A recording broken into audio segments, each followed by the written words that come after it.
So we will get started. This is a presentation about the International Certificate of Education. There has been a number of changes over the past few years, and I'm just hoping that this is a completely up-to-date presentation. The last information I received about it was an email last Thursday, so I think it is up-to-date. Right. International Certificate of Education.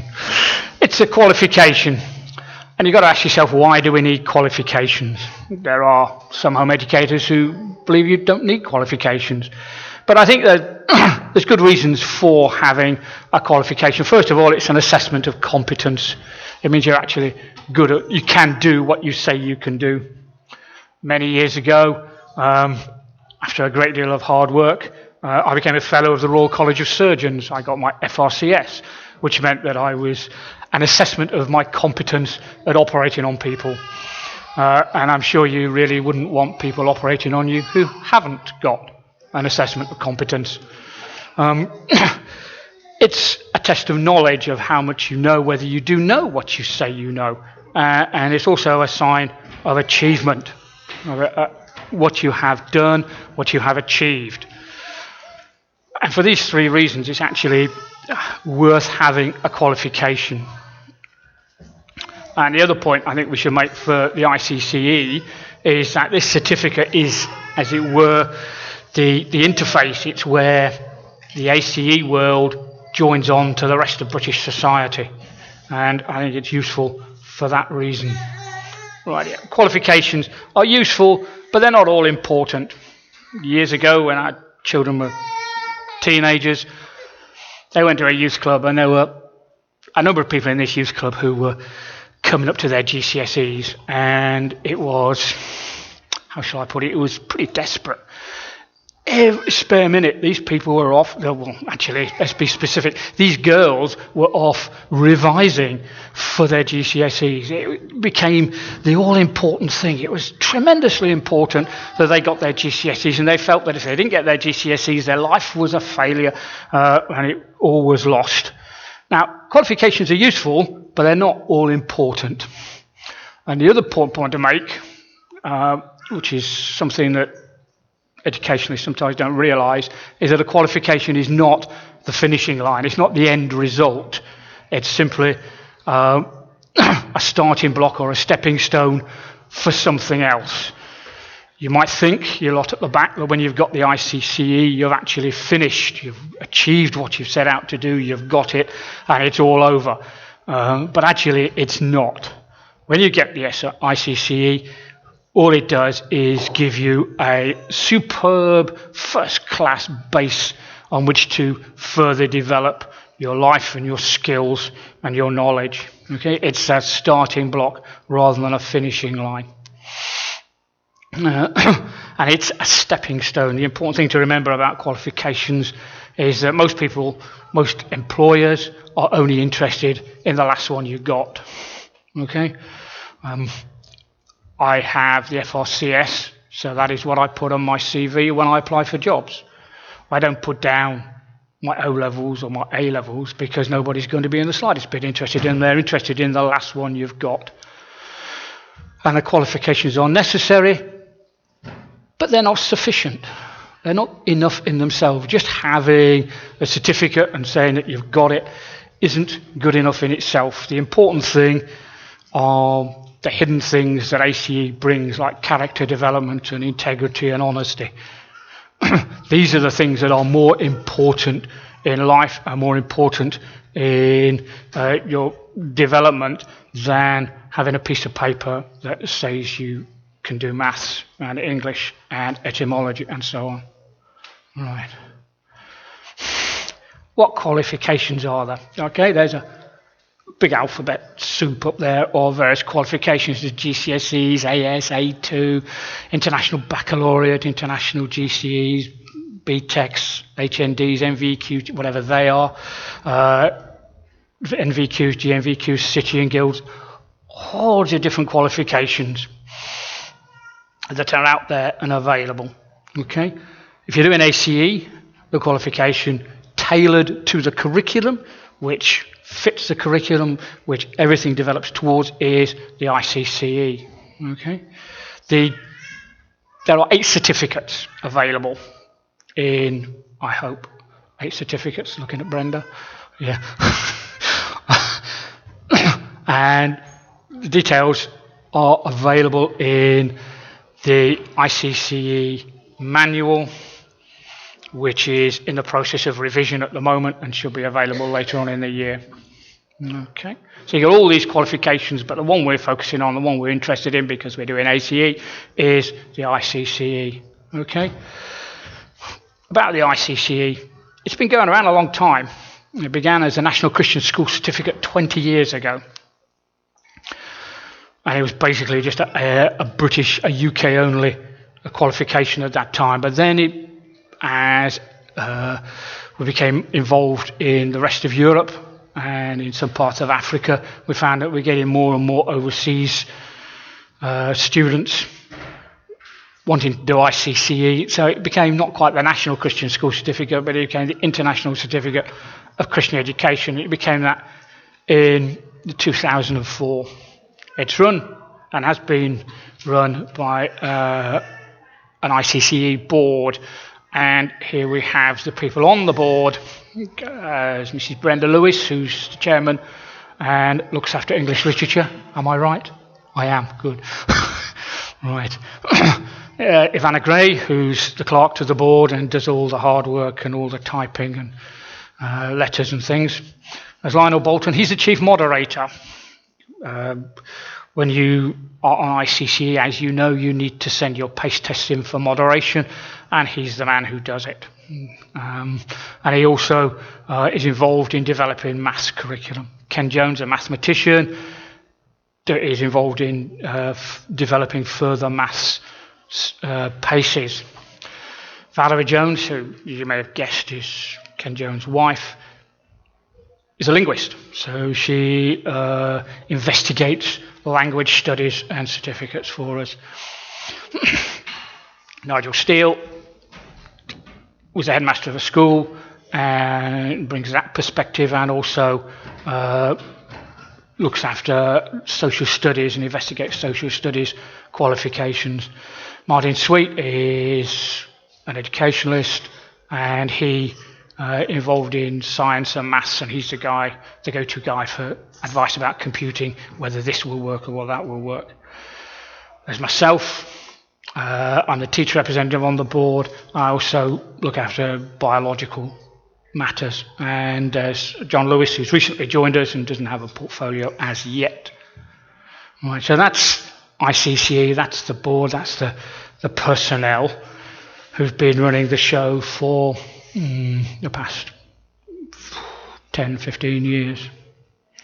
Right. What certificates are available? There's the ICCE certificates. Right. First one is a basic certificate. This is something available for people with learning disabilities and difficulties. Children who really struggle to learn because of all sorts of problems that they might have. And this is up to, well, it's any level when they get to whatever level it is. Okay? So that even if you don't reach ICCE level, you still walk away with a certificate which details and lists what you can do. So to go back to the first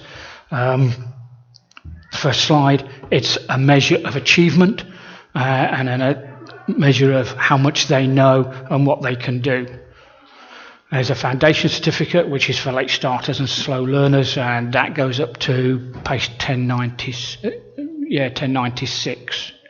Then there's a general certificate, which is for the average student. Okay. And NARIC, and we'll come on to that in a bit, NARIC has assessed this as being comparable to the Cambridge International O-levels. So it's been assessed as being at the same level, comparable to a widely used international exam and qualification. Right. There is a vocational certificate for non-academic students, which has a slightly different set of PACEs and electives and options available for non-academic students who are going to struggle with things like Algebra 1 and things like that. Although it must be said, most people struggle with Algebra 1.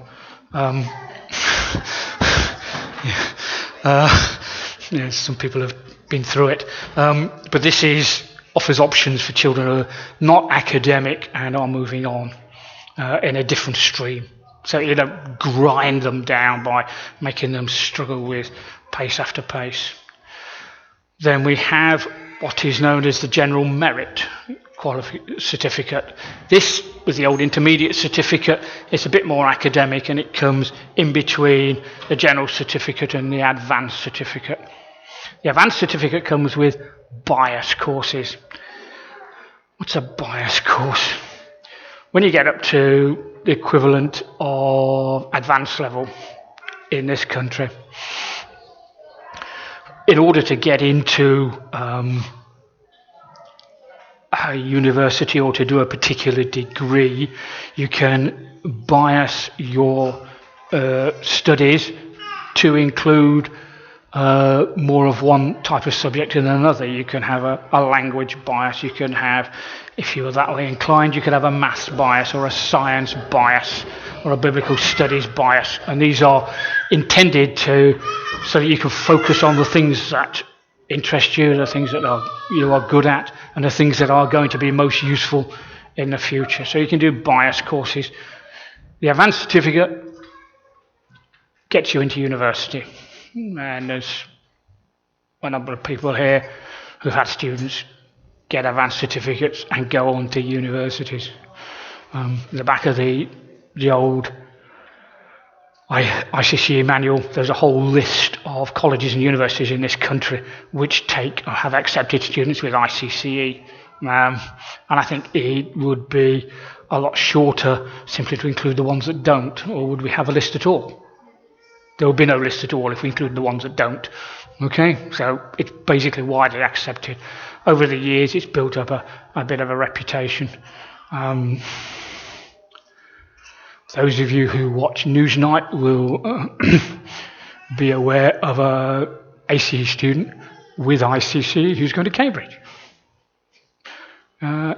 University, and these are academically really very good quality. Okay. With that was where the European one used to stop. We've introduced advanced merit, which includes PACEs up to PACE 144, and also the college courses that are available on ICCE from ACE. Okay, there's a lot of college courses, just a little bit higher standard, and this is for the more academic or the more industrious student, shall we say, who really gets on with his work and finds that he's more or less up to advanced, but he's not really ready to go to university yet, so he can do the advanced merit and further courses. And if he's really, really very clever and he gets an overall grade of 96% minimum, then he can have advanced honours. Right, yeah, those are the certificates that are available. Most people will aim for the general, and there's decreasing numbers of students for the more advanced certificates because of the greater academic demands they make on people. Right.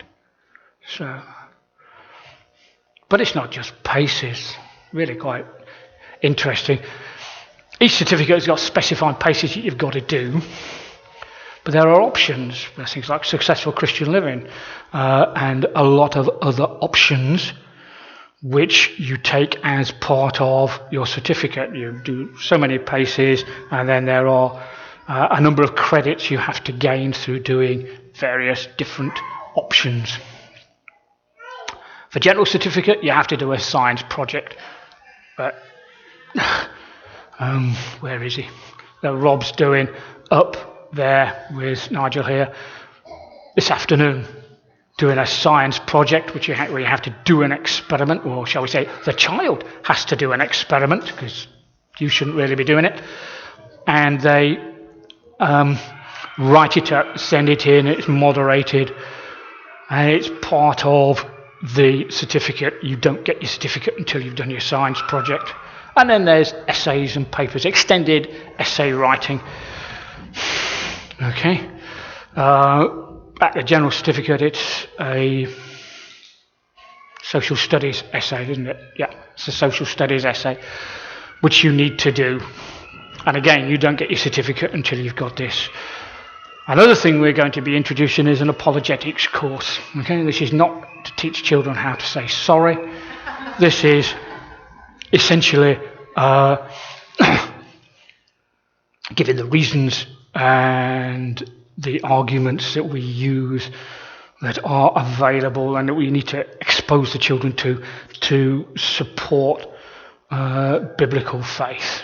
Okay, that it's not just a question of blind belief. You need reason and rationality for it. You've got to have arguments for it, because God is reasonable and he can not be fully understood, but we can understand him.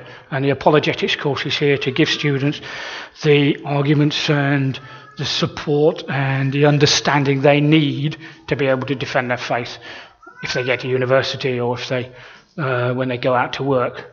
Because it's tough. It's very hard. There are statistics that show that 50% of church-going children from Christian parents have abandoned the faith in less than 5 years after starting work. Okay, it just gets battered out of them. It may be that they didn't really have a very strong faith before. Like, who was it? It was Tim Godden last night, when he gave his testimony and made the point, when you go to university, you can't hide behind your parents' faith anymore. You're on your own, and you've got to have your own faith. And this is why we have the apologetics course. It is very tough out there. I'm a member of the Christian Medical Fellowship. There are every year about 200 student members of the Christian Medical Fellowship graduate, and within 5 years 80% of them are no longer in the CMF. It's not that they can't afford it, because it's not expensive. It's just that they lose interest. It gets battered out of them because they don't have the defence of the understanding of the faith that we're hoping this apologetics course will give. You'll notice it's TBC, which is medical slang for to be confirmed. Okay? We're not quite sure yet. We're working on it. Whether we buy an off-the-peg one or we get someone to develop one just for us, we don't know yet. But those are the extra things, okay? The specified pace levels, but science project, essays, apologetic course. It's all interesting stuff. Okay, for those of you interested, this is the National Qualifications Framework, okay? Entry level, level 1, level 2 here. GCSE is grade A to C, that's where the general certificate fits. And level 3 is where the advanced certificates fit. Okay? If you want to go higher than that, you need to get a college or university. All right. I've talked about NARIC, and it's an independent body.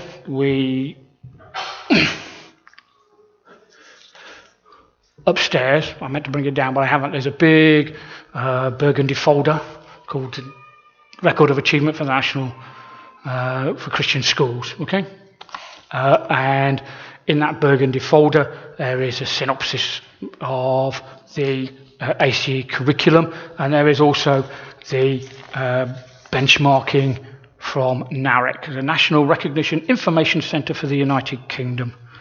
Okay, it's an independent body. What do they say about themselves? Here we are. Who are UK NARIC? It's the national agency responsible for providing information and advice about vocational, academic and professional skills and qualifications from all over the world. Okay, throughout the world, there's a network of NARICs that work together to improve the recognition of qualification from overseas. Right? So we got the NARIC assessment because there was a school in Mauritius, which counts as overseas, which was getting in trouble from the government about this ICCE qualification. What is it? So we took the plunge, and NARIC went out there and did an assessment of the qualification. That was back in 2008. And you'd have thought that would have been the end of it, but it wasn't. The fact that NARIC had been so crass, so impertinent, so neglectful of their responsibilities as to assess the ICCE as being an acceptable qualification really riled a number of people. And NARIC came under a great deal of pressure and agreed to do a further assessment, which they did, where they looked at 2 schools in the UK and also 2 home educating families. Oh, thank you very much. And the homeschooling one doesn't say Christian schools. Okay, radio. Burgundy folder, which includes the record of achievement and the sample. This is a sample for name another sample. So that's, you can have a look at that. That's what you get. Okay. And then NARIC did another assessment, looking not only at schools but also at home educating, because that's a bit difficult to assess. But they did it, and they said, we stand by our original assessment. This assessment is that the ICCE General Certificate is comparable to the Cambridge International O-Level, and the word is comparable to, not equivalent to. And the Advanced Certificate is equivalent to, is comparable to the Cambridge International A-Levels. And this encourages Malaysia. I'm right about Malaysia, aren't I?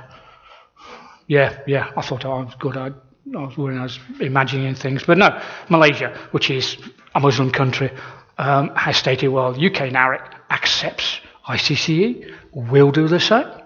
Right? So, which struck me as being a bit odd, but they're quite happy with that. So not only Malaysia, but also several other countries have said, UK NARIC accepts it, we'll accept this as well. So it's becoming an international qualification. And it is comparable to, and that's a copy of the benchmarking certificate that is in every record of achievement. Right. Now we come to a few of that certificate. Now we come to a few of the changes which probably from the point of view of the student doesn't make a great deal of difference, but it does for the people who are actually trying to run things. We're going global, and we decided that we needed a new international board, which is ICCEL, okay, which is composed of 3 regions at the moment. There's Europe, Southern Africa and Australasia. Okay, the ICCE board consists of 6 people. Okay, 2 from each region. So there's 2 from Europe, 2 from Southern Africa, and 2 from Australia.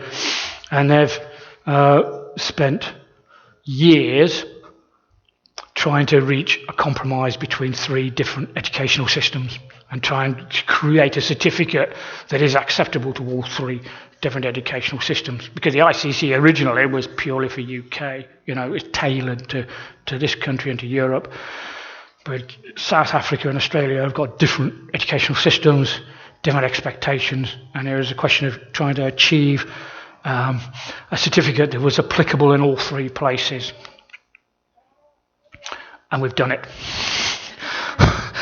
which is difficult. Okay, when it actually the transition occurs, which is, we hope will be in the next 6 months, the current board, that's ours, will become purely a European board. We will no longer need to worry about people in Australia, Southern Africa, or Mauritius, or places like that. We will concentrate on becoming a European board. You can only access ICCE through Teach, but that's always been the case. There will be fee changes, but as far as I'm aware, nothing's been set in stone, so I'm not going to frighten you with the numbers, okay? But there will be fee changes. For people already on ICCE, they will be minimal, but it'll be for people who are new to certificates. And the global board will provide the certificates, okay? So it won't be us, it will be an ICCEL certificate. So that's the global certificate, okay? Now we come on to challenges. Australia has got specific problems, particularly the state of Victoria, who are being very uncooperative about ICCE and about ACE. I was talking earlier this year to the director of the equivalent of CE in Australia, what they call it, Southern Cross Educational Enterprises. And he was saying that if worst comes to worst, they could be out of business by the next academic year, which in Australia is January. Okay? They are facing major problems, particularly in the state of Victoria. I mean, I went through this Parliamentary Assembly thing, but I think the crucial thing is Section 6. So we are witnessing a growth of modes of thought which challenge established knowledge, which is... What's established knowledge? Well, is that established, or is it merely conventional? Or it could be established in the sense it's what the establishment believes, but it doesn't mean it's necessarily established science. About nature, evolution, our origins, and our place in the universe. Okay? And that's where I think the rubber hits the road, because if you take an evolutionary approach, you're going to end up with one set of ideas about what we are, how we live, how we behave, where we're going. And if you start off with creation, you end up with a completely different set. You also end up with different moral views and different moral ethical systems. And they're not happy with people having a different ethical system. And that, I think, is the main reason they see the challenge that comes from teaching creationism to the moral and ethical beliefs that inevitably flow from evolution. Right. But there are challenges. There's another challenge, the quality assurance of home education. Mm-hmm. In the school, it's not too bad. You go to ICE school, they get visited every year by, it's called an assistance visit, which is really an inspection. They also get Ofsted inspections. And life's pretty miserable if you're an ACE school, because if you've not got an Ofsted coming up, you've got an assistance visit coming up. You're never free of it. So you do have some sort of assurance and assessment and accountability. Home education is a bit different, but we need to convince the authorities, right, that home education, that a home educated student who's got the ICCE is just as good as someone from an ACE school who's got the ICCE. What it does mean is what Mr. Pemberton-Smith was talking about, doing the right thing and doing things right. Okay? And it's a question of making sure that you do the right curriculum, that you do the right methods, that you do the tests the right way. You do the self-test and the pace test. You do the pace test at a different place. You don't have the score key with the child's desk, because he's got to get up from his desk to go and mark. You follow the scoring pattern as laid down in the manual. And you use the guide to scoring, tests and marking, okay? Which is essentially an extract from the Teach handbook, but instead of having to wade through 100 odd pages to find it, it's been extracted down to a couple of dozen pages, less than that, in fact, about half a dozen pages. And it talks about scoring procedures, the colour coding, the checkups, the self-test, the pace test, marking, pace tests. There's a whole section on marking for the ICCE, which I will have to check to make sure it's right, because I think it might have changed. all the sort of things that you need to know in order to mark your children's work as accurately as possible. Right, ICCE guidelines for marking tests for home educators and so on. And that at least is what it's going to mean. It's going to mean we're going to have to do it right. It means we're going to have to do the right thing and do it right, which is fair enough. But it also means that we're going to have to demonstrate that we're doing that. So it's a challenge to the parents because they've got to enforce the standards, they've got to make sure the kids do it right. And it's a bit of a challenge for the children as well because they've got to accept that they've got to do it right and that they're not going to be allowed to cut corners and they're not going to be allowed to cheat or bend the rules in any way because we need to convince the authorities. Okay? But the talk is also after ICCE. Where? What? Okay? I said at the beginning, ICCE is a stepping stone to something else. What? Okay? And the first thing that sprang to my mind when I was thinking about this was get a job. Okay? With our children, it was a question when they finish their paces, what you are not going to do is sit on the sofa and watch morning TV. Okay? That is not an option. You finish your training, you finish your schooling, you now start to contribute to the household income, even if it's minimal. You're going to start contributing. Okay? So they need to get a job. And this raises the whole possibility of further qualifications. Yet more study, yet more work, yet more exams. You might think, if students think they've got it bad, I was taking exams. How old was I? I was married, wasn't I? So I was about 35, taking exams up until I was 35. Now, I'm not suggesting everybody has to take exams up until their mid-30s, but sometimes that is involved, particularly if you keep failing them as I did. Right. So it's a question of further qualifications, which can be vocational or general educational ones. Okay? But you need to be doing something. There is a possibility of further educational training, going to college, getting a day release, getting an apprenticeship. An apprenticeship has enormous advantages because you are working towards qualification and you're getting paid. Okay? Whereas if you're at university studying for a degree, you're working for the degree, but you're not getting paid. In fact, you're having to pay. Now, it may be that you get married, have children, raise a family yourself. Perfectly reasonable thing to do after ICCE. In fact, you might argue that one of the reasons you study ICCE is so you can home educate your own children. Okay? And then, last of all, because I don't think it's the first thing you should think of, is the question of going to university. Why would you go to university? It costs a lot of money. You end up with a big debt.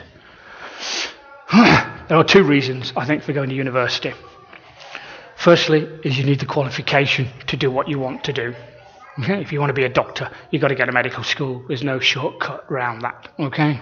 You can't just go and tag along to your local GP for a couple of years and then pretend you're a doctor. You've got to go through the medical course.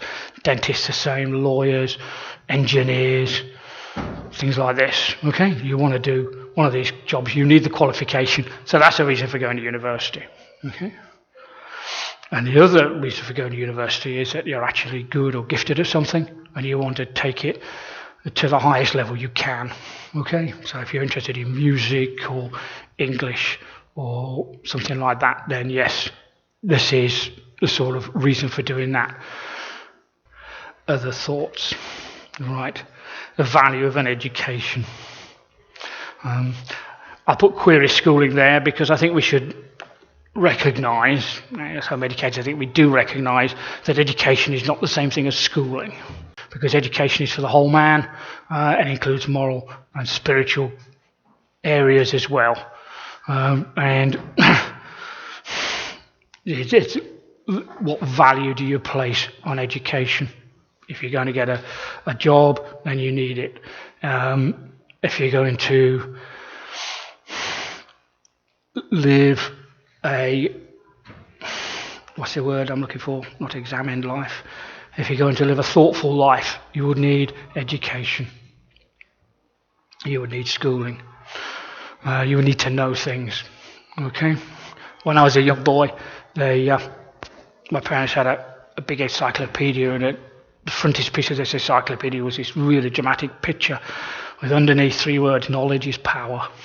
Okay? And unfortunately that's quite true. The man who knows is better off than the man who doesn't. So it's worth knowing things. Okay? So there's a value of an education. And then the main thing is, what's our aim in life? Okay? We're not going down the world's route of collecting qualifications like stickies. The children collect sticky labels and things. We're not going down just to get as well paid a job as possible. Okay? You don't have to read the papers or listen to the news, and they're on about, you do this, get this qualification, go to university, you get so much more money. As if that was to be all and end all, and that's not, I don't think, should be our aim in life. Okay? And I think the best aim in life we can have is the one from the Westminster Catechism. What is the chief end of man? The chief end of man is to glorify God and to enjoy Him forever. And that's where we should be going. That's what our education is about. That's the chief end. That's what we're doing it for. We're doing our home education not so our children can get big, well-paid jobs or get a big house or a flash car. We're doing it to glorify God. And because when we glorify God, we can enjoy Him, and we can enjoy Him forever.